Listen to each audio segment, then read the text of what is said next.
They took everything from him: his land, his legacy, his peace. 35 homes rose on soil that had been his family's for generations, stolen not with guns but with papers and signatures. He warned them. He begged them. No one listened. But what they didn't know was that the land held a secret, a force powerful enough to wash away every lie they had built. And when he finally unleashed it, the world would learn the cost of ignoring a black man's voice. What drove him to do it? And what happened when the water finally came? He was a quiet man, known more for his steady hands and unshakable patience than for loud words or quick tempers. His name was Marcus, a black farmer whose land had been in his family for nearly a century. Acres of rolling fields, a small pond that shimmered in the morning sun, and a dam his grandfather had built with his own hands. This was more than property. It was memory, heritage, and pride passed down through blood and struggle. For Marcus, life was simple but meaningful. Each morning, he rose before dawn, walking the boundary lines of his land with the same care someone else might give to a child. Every fence post, every tree, every stone carried history. Neighbors often said he was a man rooted in the earth he walked on. And he was, until the day the roots were cut, because Marcus didn't live in just any town. He lived in a place where wealth and power could twist the law, where signatures and backroom deals decided whose voice mattered and whose did not. And when the homeowners association arrived, their plans didn't include Marcus, his history, or his right to the soil beneath his feet. They saw his pond as wasted space, his fields as future plots, his silence as weakness. And before long, the sound of hammers and heavy machinery filled the air where birds and crickets once sang. 35 houses rose on land that was never theirs to claim. But what they didn't realize was that beneath those houses, beneath their foundations and driveways, lay a truth no contract could erase, and a man who would not be silenced forever. At first, Marcus thought it was a mistake. Papers arrived in the mail with stamps and signatures he didn't recognize, claiming parts of his land as rezoned community property. He drove down to the county office, clutching his family's old deed in hand, only to be met with polite shrugs and dismissive smiles. These things happen, they told him. But Marcus knew land didn't just vanish from under a man's feet. Someone had taken it, and they expected him to stay quiet. Weeks passed, and the sound of construction grew louder. Heavy trucks rolled in at dawn, shaking the ground that had been his father's and his grandfather's before him. Concrete poured over fertile soil, bulldozers carved through trees he had planted as a boy, and strangers hammered nails into frames where his crops once grew.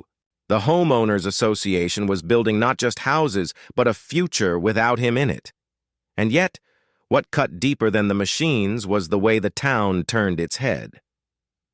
His white neighbors, people he had waved to every Sunday morning, suddenly avoided eye contact. At the diner, conversations went quiet when he walked in. The message was clear: this wasn't his fight to win.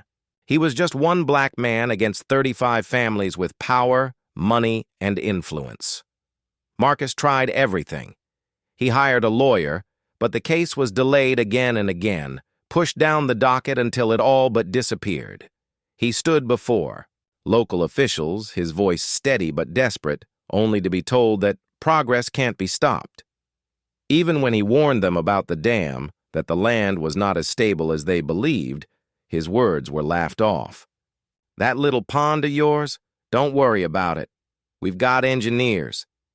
But Marcus knew better. His grandfather had built that dam to hold back more than just water. It was a living thing: earth, stone, and pressure bound together by time. For generations, it had been managed with care. The new development had shifted the balance. Roads cut too close to the water's edge. Heavy equipment pounded the ground, weakening what should never have been disturbed. Marcus could see it in the cracks forming where the soil once held firm. Every night he stood by the pond, listening. The water was restless now, pushing harder, whispering against its boundaries. He felt it in his bones. If pushed too far, it would not stay silent. And still, the HOA ignored him. Worse, they mocked him. Flyers circulated calling him obstructionist, angry, even unstable. A local paper published an op-ed suggesting that maybe it was time old landowners moved aside for progress. Strangers he had never met drove past his home shouting insults, throwing trash into his fields. Marcus, the man who had once lived quietly with the rhythm of the earth, was being erased, piece by piece, word by word, house by house. But erasure has a cost. And Marcus was not a man without choices. One evening, as the sun dipped low and the houses cast long shadows across land that was never theirs, Marcus walked to the dam. He ran his hand across the rough stones his grandfather had set nearly a century ago. The weight of history pressed against him, but so did something else. Resolve.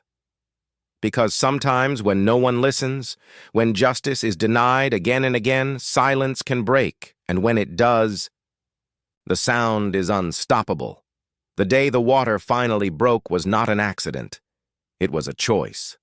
Marcus had spent sleepless nights staring at that dam, feeling the earth tremble beneath the weight of machines, hearing laughter and hammering echo across land that no longer recognized him.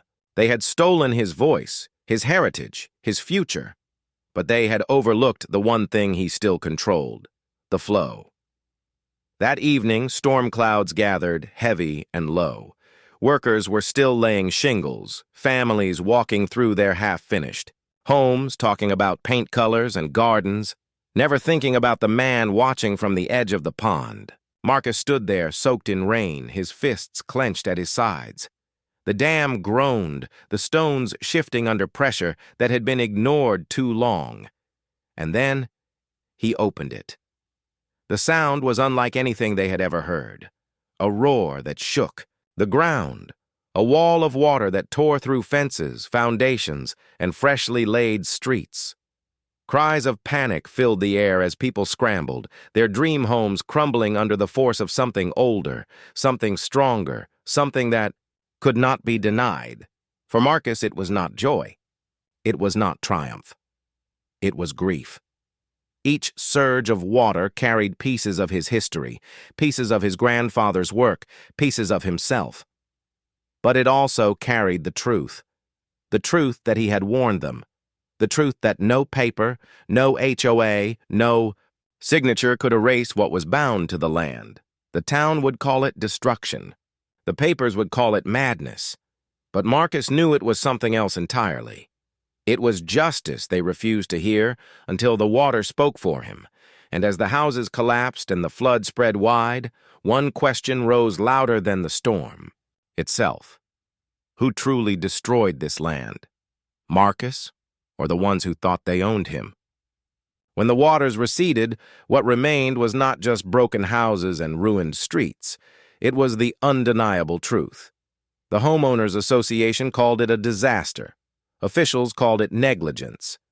But for Marcus, it was the echo of generations who had been silenced, pushed aside, erased from land that was theirs long before the ink of contracts and the weight of signatures. Marcus didn't walk away unscarred. His land was scarred too, pieces of it washed away forever. He bore the weight of being branded the villain in stories told by those who had stolen from him. Yet beneath the labels and accusations, something shifted. People outside the town began to listen. Questions rose. Whispers turned to outrage. The flood had not just drowned homes. It exposed an injustice that could no longer be hidden, because Marcus's story was not unique.